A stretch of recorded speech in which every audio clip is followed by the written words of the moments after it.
Japanese Drift Master, Rise of the Scorpion, is an expansive prelude to the full version of Japanese Drift Master, coming out later this month. It's an open world racer, where you can drive freely around the map. Missions are available as markers, along with various other things like training areas and upgrade shops. If you like street racing, drifting, and Japan in general, it could be your perfect game, so let's take a closer look. One of the first things you notice is how much it captures the feel of small town Japan.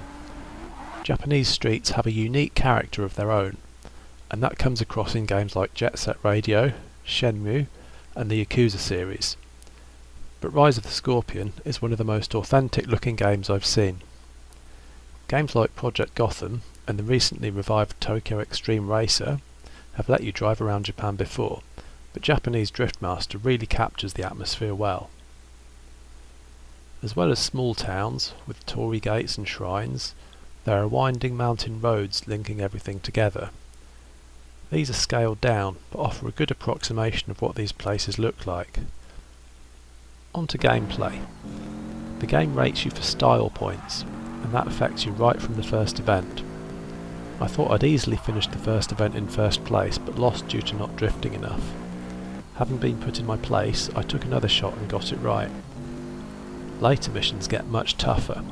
I needed upgrades fairly soon and didn't do enough to impress my date on the mission that needs you to get 50,000 style points, so I'm unable to tell you how it ended.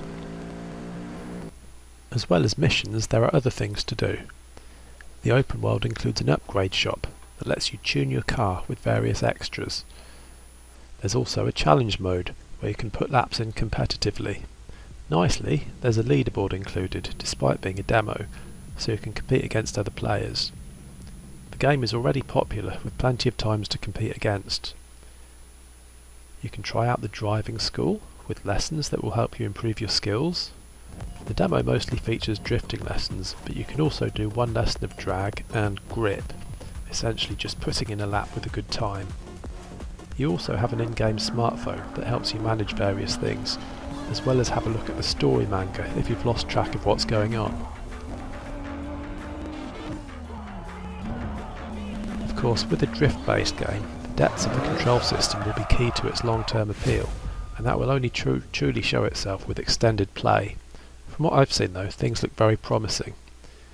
It isn't trivial to get into a drift, but it's something you improve at with practice, and hopefully it's the kind of game where it will click at some point and you'll be stringing chains of drifts together with ease.